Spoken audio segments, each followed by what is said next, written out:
अरब के मुल्क हैरान हैं और पाकिस्तान की आवाम परेशान है। लेकिन सभी का यही सवाल है, क्या पाकिस्तान ने वाकई अपना एटमी हथियार सऊदी को बेच दिया है? क्या अब मुनीर खुद को किराए की आर्मी से बचाएगा? क्या भिखमंगे पाकिस्तान ने चंद डॉलर्स के लिए अपने सबसे बड़ी सुरक्षा कवच को गिरवी रख दिया है? क्या उसकी माली हालत इतनी ज़्यादा खराब हो चुकी है कि उसे अब अपना परमाणु ताकत को भी बेचने की नौबत आ गई? लेकिन ये सब सवाल क्यों उठ रहे हैं? क्योंकि आसिम मुनीर ने शहबाज शरीफ पर दबाव बनाकर अपना परमाणु बम सऊदी को बेच दिया है, ऐसी खबरें हैं। सवाल ये भी उठता है कि अगर पाकिस्तान ने बम दिया तो बदले में उसे क्या मिला? तेल, डॉलर या सऊदी की सुरक्षा की कोई गारंटी? देखिए पाकिस्तान की एटमी ताकत के सौदे की ये सबसे चौंकाने वाली इनसाइड स्टोरी। पाकिस्तान के प्रधानमंत्री आज फूले नहीं समा रहे हैं। जरा आप इन दो तस्वीरों को देखिए। एक तस्वीर है मई महीने की, जब भारत ने पाकिस्तान को ऑपरेशन सिंदूर से जमकर धोया था, जिसके बाद शहबाज शरीफ सीज फायर की भीख मांग रहे थे।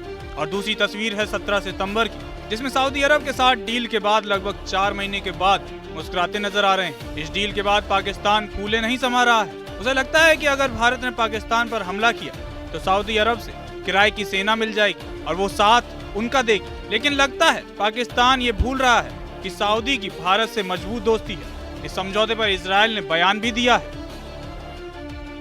मिडिल ईस्ट में मचे घमासान के बीच पाकिस्तान ने अपना परमाणु बम सऊदी को बेच दिया है। भिखमंगे पाकिस्तान ने चंद डॉलर्स के लिए अपना एटम बम सऊदी के हवाले कर दिया है। पाकिस्तान और सऊदी अरब के बीच एक बड़ा समझौता हुआ है। दोनों देशों के बीच स्ट्रेटेजिक म्यूचुअल डिफेंस एग्रीमेंट पर सऊदी क्राउन प्रिंस मोहम्मद बिन सलमान और पाकिस्तान के प्रधानमंत्री शहबाज शरीफ ने रियाद में हस्ताक्षर किए। इस समझौते के तहत अगर किसी एक देश पर हमला होता है तो दूसरा देश भी अपने ऊपर हमला मानकर जवाब देगा, जैसा नाटो सदस्यों के बीच देखने को मिलता है। रियाद में साइन हुए इस समझौते पर सऊदी अरब ने कहा कि इससे उनके और भारत के रिश्तों पर कोई असर नहीं पड़ेगा।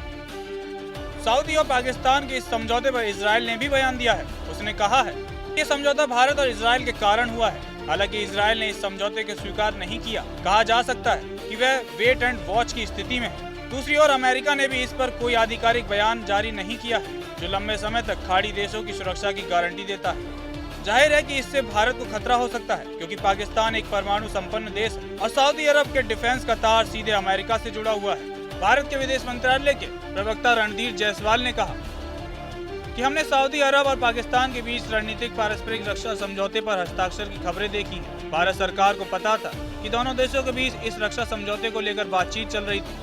हम अपने राष्ट्रीय हितों और क्षेत्रीय व वैश्विक स्थिरता के दृष्टिकोण से इस समझौते के प्रभावों का अध्ययन करेंगे। सवाल ये भी है कि क्या इस डील के पीछे डोनाल्ड ट्रंप का हाथ हो सकता है। लेकिन तथ्य ये भी है कि इजराइल ने 9 सितंबर को कतर की राजधानी दोहा में हमास चीफ खलील अल हया को निशाना बनाकर हमला किया था।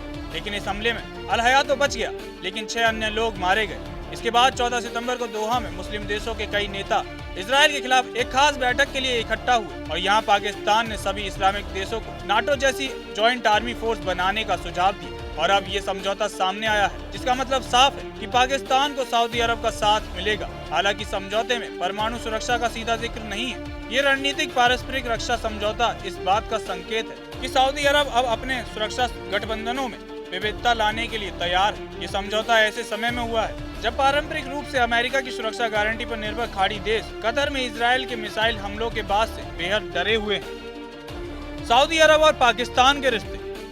सऊदी अरब और पाकिस्तान के संबंधों का लंबा इतिहास रहा है। सऊदी ने दूसरे खाड़ी देशों के साथ मिलकर इस्लामाबाद को महत्वपूर्ण वित्तीय सहायता दी। रियाद और इस्लामाबाद दशकों से एक मजबूत रक्षा साझेदारी का भी इतिहास रहा है। पाकिस्तान के पूर्व सेना प्रमुख रियाद में सऊदी नेतृत्व वाले आतंकवाद रोधी बल की कमान संभालते रहे हैं। हालांकि इस समझौते के बाद बलूचिस्तान में सऊदी और पाकिस्तान की इस डील का खूब मजाक उड़ रहा है। बलूच एक्टिविस्ट मीर यार ने सवाल पूछा, क्या पाकिस्तान का 87 अरब डॉलर का कर्ज सऊदी भरेगा?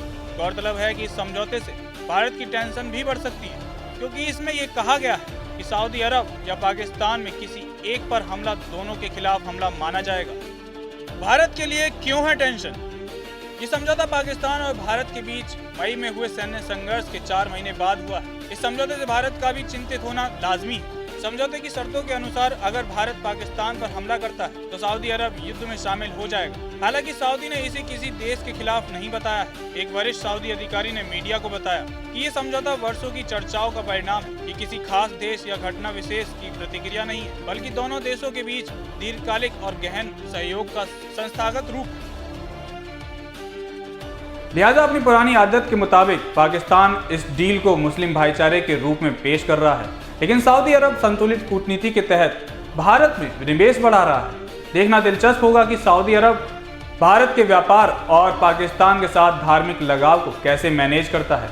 और अब सवाल ये है कि पाकिस्तान की तरफ से किए गए आतंकी हमले का भारत जवाब देता है तो क्या सऊदी भारत के खिलाफ पाकिस्तान के साथ मिलकर युद्ध करेगा, क्योंकि पाक अपनी हरकतों से बाज आएगा नहीं और भारत उसको छोड़ेगा नहीं। और सवाल ये भी है कि इसके बाद कितने और देश इसमें शामिल हो सकते हैं और क्या ये सभी मिलकर इजराइल पर हमला कर देंगे।